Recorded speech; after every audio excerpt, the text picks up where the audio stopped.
So ఆ టీడీపీని మళ్ళా పునరుద్ధరించే ఒక చర్యలో భాగంగా ఈయన సిద్ధంగా ఉన్నాడు. ఇప్పటికీ అదే మన ఖమ్మంలో కూడా చెప్పాడు కదా, టీడీపీని బొందబెట్టిన టీఆర్ఎస్ గద్దెలు కూల్చాలి అని మాట్లాడారు. నా చేతికి అధికారం ఇచ్చారు జనాలు, దీన్ని ఇట్లా ఇష్టం వచ్చినట్టు వాడతాను. ఇప్పుడు ఏంది పిచ్చోడి చేతిలో రాయి అంటాం కదా మనం, అట్లా తయారైపోయింది. ఐపీఎస్లకు సీఎం రేవంత్ రెడ్డి పాఠాలు ఏమని?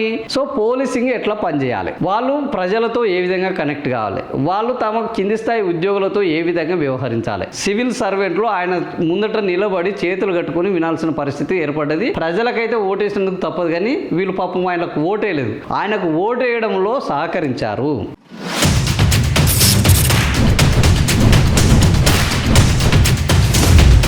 పేదల ఇల్లు కూల్చడం ప్రభుత్వం ఉద్దేశం కాదు. హైదరాబాద్లో హైడ్రా అభివృద్ధి చేసిన నల్ల చెరువు ప్రారంభోత్సవంలో సీఎం రేవంత్ రెడ్డి మళ్ళా అదే చెప్తున్నాడు. పేదల ఇళ్లను కూల్చడం ప్రభుత్వ ఉద్దేశం కాదని బయటికి చెప్తున్నాడు, లోపల మాత్రం హైడ్రాకి పర్మిషన్ ఇచ్చేసి ఇష్టం వచ్చినట్టు కూల్చేయండిరా బాబు అని వాళ్ళను అంటే చెప్పేది ఒకటి చేసేది ఒకటి. ఏం చేస్తున్నారు? నాలాలు చెరువులు ఆక్రమణలతో ఇబ్బందులు పడుతున్నాయట. ఈ ఆక్రమణ వల్ల నాలాలు చెరువులు చాలా ఇబ్బంది పడుతున్నాయి. వాటిని తొలగించేందుకే ఈ పునరుద్ధరణ పనులు. మూసీ ప్రక్షాళన అడ్డుకుంటే నగరానికి అన్యాయం. ఎవరు అడ్డుకుంటున్నారు మూసి ప్రక్షాళనని? మూసి అసలు ప్రక్షాళన చేస్తామని ఎవడు చెప్పిండు? నేను ఎవడు చేయమని అడిగిండు? నీ ఎన్నికల మేనిఫెస్టోలో మూసి ప్రక్షాళన గురించి ఒక్క రోజైనా ఒక్క మాటను మాట్లాడుంటే ఈ రోజు దాని గురించి నువ్వు మాట్లాడొచ్చు. నువ్వు చెప్పిన హామీలేంది, చేస్తున్న పనులేంది, ఇది ఎవడు అడగక ఆయన మూసి ప్రక్షాళన అసలు సమస్యలే లేవన్నట్టు 6 గ్యారంటీలు అమలు చేసే దిక్కులేక, పాలన సరిగ్గా చేతగాక, శాంతి భద్రతలను దారిలో పెట్టలేక మూసి ప్రక్షాళన మీద పడి ఒకటే ఆ మురికి రాజకీయాలు చేస్తున్నాడు. ఆస్తులు కోల్పోయే వారికి పరిహారం, ఇల్లు కోల్పోతే ఇల్లు. నల్ల చెరువు ప్రారంభోత్సవం సీఎం నిన్న కూకుట్పల్లిలో నల్ల చెరువులో ప్రారంభోత్సవం పాల్గొన్నాడు. కూకుట్పల్లికి ఎంత కావాలంటే అంత ఇస్తాడట. ఎందుకంటే ఆయన ఓడిపోయినప్పుడు ఎంపీగా అక్కడి నుంచి బ్రహ్మాండమైన ఓట్లు పడ్డాయి. ఎందుకు పడ్డాయి కూకుట్పల్లిలో? అది అందరికి తెలిసిందే. అక్కడ టీడీపీ బ్యాచ్ ఎక్కువ ఉన్నది. ఈయన టీడీపీ బ్యాచ్ అని ఈయనకి ఎక్కువ ఓట్లు వేశారు. సో ఆ టీడీపీని మళ్ళా పునరుద్ధరించే ఒక చర్యలో భాగంగా ఈయన సిద్ధంగా ఉన్నాడు. ఇప్పటికీ అదే మన ఖమ్మంలో కూడా చెప్పాడు కదా, టీడీపీని బొందబెట్టిన టీఆర్ఎస్ గద్దెలు కూల్చాలి అని మాట్లాడారు. ఎవరు ఆ ధైర్యం చేయలేదు. ఈయన కూల్చమని ఈయన ఏవేవో అనుకుంటుండు, నేను అండపిండ బ్రహ్మాండం చేస్తాననుకుంటుండు తప్ప ఆయన కుర్చీని కాపాడుకోండు తప్ప ఆయన పిండాలు పెట్టడానికి కూడా పనికిరాని పరిస్థితికి తయారవుతున్నాడు రోజు రోజుకు. ఎందుకంటే ఈయన పిలుపునిచ్చాడు. మొన్న ఏం జరిగింది? 99 రోజుల ప్రణాళిక అన్నాడు. 99 రోజుల ప్రణాళికలో 7 గంటల కల్లా ఒక్కొక్కడు ఏది ఫీల్డ్లో ఉండాలి కలెక్టర్లు అన్నారు. ఈ రోజు వరకు ఏ కలెక్టర్ అన్నా ఫీల్డ్లో 7 గంటల వరకు ఉన్నట్టు ఎక్కడన్నా వార్తలు చూసినావు మనం? లేవు. నిజంగానే ఉండుంటే మన వాళ్ళందరూ పరిచెటోళ్ళు. ఈ బ్యాచ్ అంతా చూసినవా, రేవంత్ రెడ్డి చెప్పాడు, అందరూ వచ్చి ఎక్కడికెక్కడ పనిచేస్తున్నారు అనేది. అసలు ఈ 99 రోజుల ప్రణాళిక ఇప్పుడు అమలు జరుగుతున్నదా? మొదలైంది కదా, అమలు జరుగుతుందా? ఎక్కడైనా మనకు అవపడుతున్నదా? 99 రోజుల ప్రణాళిక అద్భుతంగా కొనసాగుతున్నట్టు లేదు. ఎందుకు? మన అన్ని ప్రకటనలకే పరిమితము, ప్రచారానికే పరిమితము. మనం చెప్తాం కానీ చేసేటోడు దిక్కు లేడు, దివానం లేదు. సో అది ఈరోజు ఏమంటున్నాడు? ఆస్తులు కోల్పోయే వాళ్ళకి ఇస్తామంటున్నాడు. నల్ల చెరువు ప్రారంభోత్సవంలో పోస్టింగ్లు చూస్తున్నారుగా, అధికారులను ఏబీసీ కేటగిరీగా పెట్టుకున్నాం. ఈయన కూడా కేటగిరీలు చేశాడు. బాగా పనిచేసే వాళ్ళట, నార్మల్గా పనిచేసే వాళ్ళ, పని చేయని వాళ్ళట. ఇక ఎవరికి ఎట్లా పోస్టింగ్లు ఇవ్వాలో, కొంతమందికి మంచి పోస్టింగ్లు ఇస్తాడు, ఫోకల్ లెంత్ పోస్టింగ్లు, కొంతమందికి నార్మల్, కొంతమందికి అసలు పోస్టింగ్లు లేనని బెదిరిస్తున్నాడు. ఇది ఇంకా దారుణం. ఓపెన్గా మీరు నాకు అనుకూలంగా పని చేయకపోతే మీకు పోస్టింగ్ రాదంటున్నాడు. ఆయన బయటికి చెప్పేది ఒకటి, లోపల ఇచ్చే సందేశం ఏంటంటే మీరందరూ నాకు అనుకూలంగా పనిచేస్తే, నాకు నచ్చినట్టు పనిచేస్తే మీకు నచ్చిన పోస్టింగ్ ఇస్తాను. మీకు నచ్చినట్టు నిబంధనల మేరకు పనిచేసినా, చట్టబడి పనిచేసినా మీకు అసలు ఆ పోస్టింగే ఉండకుండా చేస్తాను. నా చేతికి అధికారం ఇచ్చారు జనాలు, దీన్ని ఇట్లా ఇష్టం వచ్చినట్టు వాడతాను. ఇప్పుడు ఏంది పిచ్చోడి చేతిలో రాయి అంటాం కదా మనం, అట్లా తయారైపోయింది. ఇంకా ఒక ఇంట్రెస్టింగ్ వార్త ఉన్నది చెప్తాను. దానికి అనుగుణంగానే పోస్టింగ్లు. పోలీసింగ్లో మానవీయ కోణం పెరగాలి. పోలీస్ అధికారుల రీట్రీట్ కార్యక్రమంలో రేవంత్. ఒలింపిక్స్ పథకాల లక్ష్యం స్పోర్ట్స్ వర్క్స్ని తీర్చిదిద్దారు క్రీడా శాఖ సమీక్షలో. సో ఈ పోలీసులది వెలుగుమట్ల పేదలకు, ఇందిరమ్మ ఇండ్లకు, ఇది పోలీసులది చూద్దాం. ఈ 2 ఏళ్లలో 90% అధికారులకు పోస్టింగ్లు ఎలా వస్తున్నాయో టీవీలో చూసి ఉంటారు. అధికారులను ఏబీసీ కేటగిరీలుగా మార్చుకొని పెట్టుకున్నా, దానికి అనుగుణంగానే పోస్టింగ్ ఇస్తున్నాను. ఏంది ఈ విషయంలో తాను రైట్ కావచ్చని, రాంగ్ కావచ్చని అంటూనే మీరంతా డేటా పెట్టుకోవాలని పోలీసు అధికారులను సూచించారు. అప్పుడే మంచి ఫలితాలు. టార్గెట్ పెట్టుకోకుండా ఏ పరీక్ష రాసినా ఉత్తమ ఫలితాలు సాధించలేరన్నారు. తెలంగాణ పోలీసులు అకాడమీలో సోమవారం జరిగిన రీట్రీట్ ప్రోగ్రాంలో ఆయన ప్రసంగించారు. చేశారు. సో ఏమని చెప్తున్నాడు, ఉద్యోగుల సమస్యలను అర్థం చేసుకుని వారితో ఉన్నతాధికారులు కనెక్ట్ కావాలి, అప్పుడే సమస్యలను పోలీసింగ్లో మానవీయ కోణం పెరగాలి. మనతో పనిచేసే సిబ్బంది గౌరవాన్ని అవసరాలను గుర్తించి సాయం చేస్తే మన కోసం వాళ్ళు 100% పనిచేస్తారు. ఇప్పటికీ తాను సర్పంచులతో మాట్లాడి మొత్తం క్షేత్రస్థాయిలో వాళ్ళతోటి విన్నాం. మన్ కీ బాత్లో ఆయన చెప్పేది ఒక సైడే వినాల్సి ఉంటుంది, మనం చెప్పేది ఉండదు. పోలీస్ శాఖకు బడ్జెట్ కేటాయింపులు పెంచేందుకు ఏదో అక్కడ ఇక్కడ అటు ఇటు చేసి పెంచుతాను అని చెప్పాడు. సో ఏం చేశాడు, ప్రస్తుతం cyber crime, drugs, dark website ఇలా నేర స్వరూపమే మారిపోయింది. ఎక్కడెక్కడో కూర్చొని మొబైల్ ద్వారా సైబర్ నేరాలు చేస్తున్నారు, డ్రగ్స్ సరఫరా చేసేస్తున్నారు. ఈ కొత్త సమస్యలను పరిష్కరించేలా పోలీసులు అప్గ్రేడ్ కావాలి. డిజిటల్ ఎవిడెన్స్ కు ప్రాధాన్యం పెరిగింది. ఎక్కడ ఏ సమస్య వచ్చినా మొదట బదనాం అయ్యేది పోలీసు వ్యవస్థ.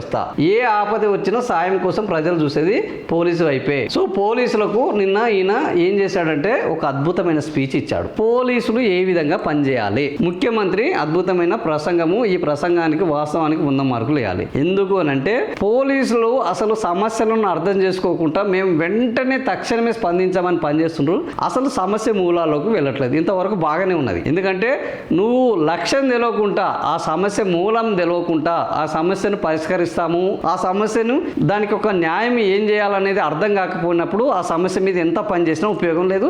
ఇది అందరికీ తెలిసిందే. నిన్న ముఖ్యమంత్రి రేవంత్ రెడ్డి కూడా చెప్పారు. ఎవరికి చెప్పాడు ఈయన, ఇండియన్ పోలీస్ సర్వీసింగ్ అధికారులకు, ఐపీఎస్ అధికారులకు ముఖ్యమంత్రి రేవంత్ రెడ్డి పాఠాలు, ఐపీఎస్ లకు సీఎం రేవంత్ రెడ్డి పాఠాలు. ఏమని, సో పోలీసింగ్ ఎట్లా పనిచేయాలి, వాళ్ళు ప్రజలతో ఏ విధంగా కనెక్ట్ కావాలి, వాళ్ళు తమ కింది స్థాయి ఉద్యోగులతో ఏ విధంగా వ్యవహరించాలి. మరి పోలీసులకు ఈ ట్రైనింగ్ ఇవ్వలేదా? పోలీసు మనకు ట్రైనింగ్ అకాడమీలో ఉన్నాయి, డెహ్రాడూన్లో ఉన్నాయి, హైదరాబాద్లో ఉన్నాయి, టీఎస్పీ ఏంది మనకు తెలంగాణ పోలీస్ అకాడమీ ఉన్నది. మరి ఇవన్నీ ఇవ్వలేదంటే ఇచ్చినాయి, కానీ వాళ్ళు ఇచ్చినది రేవంత్ రెడ్డికి అనుకూలంగా పనిచేస్తారు. ఆయనకు కూడా స్పష్టంగా తెలుసు పోలీసులు కనుక కరెక్ట్గా పనిచేస్తే రేవంత్ రెడ్డి సీఎం అవుతాడా. ఎందుకు అదేంది, రేవంత్ రెడ్డికి పోలీసులు పనిచేయకపోవడానికి ఎన్నికల్లో ఏమన్నా దొంగతనం అదేం కాదు. పోలీసులు ఆయన చాలా క్లియర్గా చెప్తున్నాడు, మీ పోలీసులు ఏం చేయాలి, దొంగల్ని కరెక్ట్గా మూలాలను పట్టుకొని చేయాలి అని చెప్తున్నాడు. 2015 ఓటుకు నోటు కేసులో 50 లక్షలు స్టీఫెన్సన్కి ఇస్తూ రేవంత్ రెడ్డి పట్టుబడ్డాడు. నిజంగానే రేవంత్ రెడ్డిని ఏసీబీ కేసులో పట్టుకున్న పోలీసులు ఈరోజు కరెక్ట్గా వాళ్ళు విచారణ చేసి అవన్నీ చేసి ఉంటే రేవంత్ రెడ్డి పరిస్థితి ఇట్లా ఉండేదా అంటే, పోలీసులు సరిగ్గా పనిచేయడం లేదు, పోలీసుల విచారణ సరిగ్గా లేదు. ఒక దొంగని పట్టుకోవడానికి మీరు ఏ ప్రయత్నం అయితే చేశారో ఆ దొంగ మళ్ళీ మిగిలిన దొంగతనాలు చేయకుండా కట్టడి చేయడంలో విఫలమయ్యారు. ఫలితంగా ఆ దొంగ మరిన్ని పెద్ద దొంగతనాలు చేసే అవకాశం ఏర్పడడానికి కారణం ఎవరు, పోలీసుల యొక్క వైఫల్యం. ఇది రేవంత్ రెడ్డి నిన్న వాళ్ళకి ఇచ్చిన సూచన కాదు, అద్భుతమైన అనుభవ పాఠం. మీరు నిజంగా ఆ రోజు ఇట్లా చేసి ఉంటే ఈరోజు ఈ పరిస్థితి వచ్చేదా. ఈరోజు వాళ్ళ ముందట ఎవరి చేతికైతే దొంగగా దొరికిన రేవంత్ రెడ్డి వాళ్ళ ముందట నిలబడి వాళ్లకు పాఠాలు చెప్పే పరిస్థితికి రావడానికి కారకులు ఎవరు, ఈరోజు పోలీసులే. వాళ్ళకు రెడ్ హ్యాండెడ్గా దొరికాడు. ఏదో కుట్రకోణమో ఏదో ఉద్యమం చేసో ప్రజల కోసం జైళ్ళకి వెళ్ళో కాదు, ఓ గాంధీజీ లెక్కనో మిగిలిన ఓ కేసీఆర్ లెక్కనో అట్లా ఇట్లా పోలేదు. ఈయన పర్ఫెక్ట్గా ఒక కుట్రకోణము, ఒక మోసము, ఒక దగా వ్యవహారంలో పోలీసులకు అడ్డంగా దొరికాడు. సో ఆ పోలీసులకు అడ్డంగా దొరికిన వ్యక్తి ఈరోజు పోలీసులకు పాఠాలు చెప్తుంటే ఆ పోలీసులు ఎలా ఫీల్ కావాలి, ఆ పోలీసుల స్థానంలో ఉంటే మనం ఎట్లా ఫీల్ అవుతాం, అరే ఇంత బతుకు ఇదేంద్రా మన కర్మ అని అనుకోవా. సో ఈరోజు ఆ పరిస్థితి తెలంగాణ పోలీసులు ఎదుర్కొంటున్నారు. ఇంత బతుకు ఇదేంద్రా ఆయన చెప్తుంటే అడ్డంగా దొరికిన ఒక దొంగ ఈరోజు ముఖ్యమంత్రి కావడం ప్రజాస్వామ్యం యొక్క గొప్పతనం. ప్రజాస్వామ్యంలో ఓడలు బండ్లు ఓడలు అయితే అంటారు. ఆ రోజు ఆయన దొంగగా అయినాడు, ఈరోజు పోలీసులకు బాస్ అయ్యిండు. ఆ రోజు జైలుకి వెళ్ళాల్సిన ఆయన ఈరోజు పోలీసు కమాండ్ కంట్రోల్ సెంటర్కి వెళ్ళి మొత్తం పెత్తనం చెలాయిస్తున్నాడు. సో ప్రజాస్వామ్యము, అంబేద్కర్ యొక్క గొప్పతనం ఏంటంటే ఇక్కడ దొంగతనం చేసినోడిని సరిగ్గా వెంటనే శిక్షించకపోతే వాడు దొంగ మొగడవుతాడు. ఇప్పుడు పోలీసులకు దొంగ మొగడు ఎవరంటే రేవంత్ రెడ్డి అయ్యిండు. ఈ దొంగ మొగడు చెప్పే నీతులన్నీ చేసుకున్నందుకు ఈయనక తప్పని పరిస్థితి, వీళ్ళ పరిస్థితి తయారైపోయింది. నిన్న ఈ ప్రసంగం వింటుంటే ఎవరికైనా పోలీసులకు కానీ కొద్దిగా తెలివి ఉన్న వాళ్ళకి కానీ అర్థమయ్యేది ఇదే అర్థమవుతుంది. నాకు అర్థమైంది కూడా అదే. సో ఇంతకంటే నిజంగానే ఈయన ఒక రాజనీతిజ్ఞుడు, అపారమైన అనుభవం ఉన్నది, అనేక పరిశోధనలు చేశాడు, ఈయన అద్భుతమైన సంస్కరణలు తీసుకొచ్చాడు అనే ఏ ఒక్క కోణమైన ఈరోజు రేవంత్ రెడ్డిలో ఉన్నదా? ఒక్క మంచి పాలసీ ఈయన జీవితంలో ఈయన జెడ్పీటీసీ అయినప్పటి నుంచి సీఎంగా అయ్యేంత వరకు జెడ్పీటీసీగా నేను ఒక గ్రామాన్ని ఆదర్శ గ్రామంగా తయారు చేశాను. కోడంగల్గా ఎమ్మెల్యే అయ్యాడు. కోడంగల్ ఎమ్మెల్యేకి పోతే ఈయనని లాస్ట్ టైం ఓడించినప్పుడు పోతే ఒక్క నోరుతోని మనం చెప్పలేని తిట్లు తిట్టారు. ఆ రోడ్లను చూసినా అక్కడ మౌలిక వసతులు, కోడంగల్ ఎమ్మెల్యే కావడం తప్ప కోడంగల్ని ఏ రోజు పట్టించుకోలేదు. ఆయన 24 గంటలు హైదరాబాద్లోనే ఉండడం, హైదరాబాద్లోనే ఆర్టీఐ కింద దరఖాస్తులు తీసుకోవడము, ఆర్టీఐ కింద వచ్చిన వాటిలో నుంచి వెళ్ళి బ్లాక్మెయిల్ చేయడం తప్ప కోడంగల్ని పట్టించుకోలేదు. ఎమ్మెల్యేగా ఫెయిలు. ఎంపీ ఏంది, ఇంకా ఆడ ఓడిస్తే మళ్ళీ మల్కాజ్గిరికి వచ్చి ఎంపీ అయ్యాడు. మల్కాజ్గిరిలో రేవంత్ రెడ్డిని తలుచుకునే ఒక కార్యక్రమం ఈ రోజుకి ఏమైనా చేసిందంటే మల్కాజ్గిరిలో ఎవ్వడు కూడా ఏమి చివరికి రేవంత్ రెడ్డి కూడా చెప్పుకోలేడు, కాంగ్రెస్ పార్టీ కూడా చెప్పుకోలేదు మా రేవంత్ రెడ్డి అద్భుతంగా ఎంపీగా ఈ పని చేశాడు అని. అది లేదు. పీసీసీ అధ్యక్షుడు అయ్యాడు. పీసీసీ అధ్యక్షుడు అయిన తర్వాత పీసీసీలో ఏమన్నా సంస్కరణ తీసుకొచ్చారంటే ఒక్కడు కాదు, ఇద్దరు కాదు, అక్కడ ఉన్న ప్రతి ఒక్కరు తిట్టుకోవడం. సో రేవంత్ రెడ్డి ఆయన ఎదిగే కొద్దీ అందరికీ పంగనామాలు పెట్టడము, నమ్మిన వాళ్ళని మోసం చేయడము, నమ్మకంతో ఓట్లు వేసిన వాళ్ళకు గుండు కొట్టించడం తప్ప నేను ఇది చేశాను అని చెప్పుకునే ఒక్క అర్థవంతమైనది కానీ ఆదర్శవంతమైన కార్యక్రమం ఒక్కటి కూడా లేదు. ఇది చూస్తే ఎవ్వరికైనా అర్థమవుతుంది. కానీ ఈరోజు ఏం జరుగుతున్నది, ఆయన జనాలతో కనెక్ట్ అయితే నాకు సమస్యలు తెలుస్తాయి, క్షేత్రస్థాయిలోకి వెళ్తే మనం అద్భుతాలు చేయవచ్చు, మీరు వాళ్ళ యొక్క సమస్యల మూలాల్లోకి వెళ్ళాలి, వాళ్ళని అర్థం చేసుకోవాలి, వాళ్ళని గౌరవించాలి అంటాడు. ఈరోజు రాష్ట్రం యొక్క సమస్యల మూలాల్లోకి వెళ్తే వ్యవసాయం రాష్ట్రం యొక్క ఆర్థిక పరిస్థితికి ప్రధానమైన ఒక ఊతము, ఆ తర్వాత పరిశ్రమలు, ఆ తర్వాత ఉద్యోగాల కల్పన, ఆ తర్వాత ప్రభుత్వ నిర్వహణ. వ్యవసాయం మొత్తము ఏంది సంకనాకింది, పరిశ్రమలు ఒక్కటి రావట్లేదు, ఉద్యోగాలు తీవ్ర ఆందోళనలో ఉన్నారు, పరిపాలన అనేది గాలిలో కలిసింది. సో ఈ మరి ఇంత హితవులు ఇన్ని సూక్తులు చెప్పి రేవంత్ రెడ్డి మరి తెలంగాణలో పాలన ఏ విధంగా ఉంది అనే మూలాల్లోకి వెళ్తున్నాడా? తెలంగాణలో తాను ఏమి చెప్పితే అధికారం నాకు ఇచ్చారు, తెలంగాణ ప్రజలు తనకు ఓట్లు వేయడానికి కారణం ఏంది అని ఒక్కరోజున ఆలోచించుకుంటున్నా? లేదు. ఫలితము ఈరోజు రాష్ట్రము తీవ్ర సంక్షోభంలో ఉంది, ఆర్థిక సంక్షోభంలో ఉన్నది, సంక్షోభంలో ఉన్నది, శాంతి భద్రతలు సంక్షోభంలో ఉన్నాయి, భవిష్యత్తు సంక్షోభంలో ఉన్నది. సో ఆయన ఈరోజు పోలీసులకు హితవు పలకడము అని అంటే ఇక దాన్ని ఏమంటారు, హనుమంతుడికి కుప్పిగంతులు నేర్పించడము అంటారు. పోలీసులు దే ఆర్ ట్రైన్డ్ ఎందులో, దొంగలను పట్టుకోవడంలో. But Revanth Reddy is trained where, పోలీసుల నుంచి తప్పించుకోవడంలో. సో పోలీసులని దొంగలు పట్టుకోవడం గొప్పనా, దొంగల్ని పోలీసులు పట్టుకోవడం గొప్పనా, పోలీసుల నుంచి దొంగ తప్పించుకోవడం గొప్పనా అంటే గ్యారంటీగా నేను రెండో దానికే ఓటేస్తా. పట్టుకోవడం కంటే కూడా తప్పించుకోవడమే గొప్ప. పట్టుకునే మెలకువలన్నీ తెలిసిన వాడే తప్పించుకోవడంలో సక్సెస్ అవుతాడు. ఇప్పుడు నిజంగా ఈ పట్టుకునే ఈ పోలీసులకున్న మెలకువల కంటే ఎక్కువ రేవంత్ రెడ్డికి తెలుసు. ఏ విధంగా యాజ్ ఎ పోలీస్గా కాదు, యాజ్ ఎ దొంగగా తెలుసు. దొంగల నుంచి తప్పించుకోవడం ఎలా, వాళ్ళకు పోలీసులకే దొంగ కావడం ఎలా అని నిరూపించిన వ్యక్తి ఎవరంటే రేవంత్ రెడ్డి. కాబట్టి ఈరోజు రేవంత్ రెడ్డి పాఠాలు చెప్తుంటే పోలీసులు, ఇండియన్ పోలీస్ సర్వీస్ సివిల్ సర్వెంట్లు ఆయన ముందట నిలబడి చేతులు కట్టుకొని వినాల్సిన పరిస్థితి ఏర్పడ్డది. ప్రజలకైతే ఓటేసినందుకు తప్పదు, కానీ వీళ్ళు పాపం ఆయనకు ఓటేయలేదు. ఆయనకు ఓటేయడంలో సహకరించారు.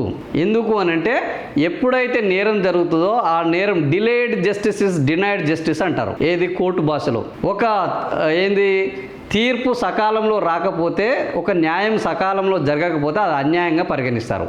ఈయన విషయంలో కూడా ఆ న్యాయం సకాలంలో జరగకపోవడం వల్ల పోలీసులు ఈరోజు ఆయన చెప్పే మాటలను, ఆయన చెప్పే నీతి సూత్రాలను కనీసం వాళ్ళ ముందట నిలబడడానికి కూడా వీల్లేని వ్యక్తి చెప్తుంటే ఈరోజు వినాల్సిన పరిస్థితి ఏర్పడ్డది.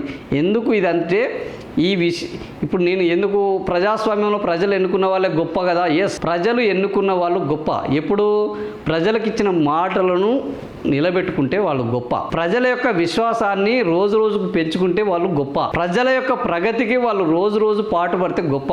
ఆ రాష్ట్రం ఆర్థిక అభివృద్ధికి వాళ్ళు చేయూతనిస్తే గొప్ప. కానీ ఈరోజు ఏం జరుగుతుంది, 2.5 ఏళ్ళ నుంచి ప్రజల విశ్వాసాన్ని కోల్పోయి రాష్ట్రం మొత్తం ఆర్థిక అభివృద్ధిని మొత్తము నేలమట్టం చేసేసి, సంక్షేమాన్ని గాలికి వదిలేసి, శాంతి భద్రతలను లేకుండా చేసి ఈరోజు పోలీస్ స్టేషన్లకు పోయి మీరు చూడండి, సీసీ కెమెరాలు మొత్తం గోడల వైపు బిట్టున్నాయి. నేను నిన్న ఒక పోలీస్ స్టేషన్కి వెళ్తే అదే జరిగింది. ఒక పని మీద వెళ్తే సీసీ కెమెరాలను మొత్తము రూమ్ లో పెట్టాల్సిన కెమెరా, రూమ్ మొత్తం చూడాల్సిన కెమెరా మొత్తం అది రివర్స్ లో గోడల వైపు పెట్టారు. ఇంకా శాంతి భద్రతలు ఎక్కడున్నట్టు, ఎవరు ఈ సీసీ కమాండ్ కంట్రోల్ సెంటర్ ని, మరి ఏ పోలీస్ స్టేషన్ ఎటు ఏం జరుగుతుందని ఎవడు గమనిస్తున్నాడు? సో ఇది ఈ రోజున్న పరిస్థితి. అలాంటి వ్యవస్థని ఈ రోజు పోలీస్ స్టేషన్లకు, పోలీస్ వ్యవస్థకు తీసుకొచ్చాడు మన రేవంత్ రెడ్డి. ఇంకా ఎంత మాట్లాడుకున్నా ఇంతే. సో రాష్ట్రానికి ఇప్పుడు పోలీసులకు దొంగ మొగుడు ఎవరయ్యారు అంటే రేవంత్ రెడ్డి అయ్యారు. ఇంకా ఈయనను భరించక తప్పదు.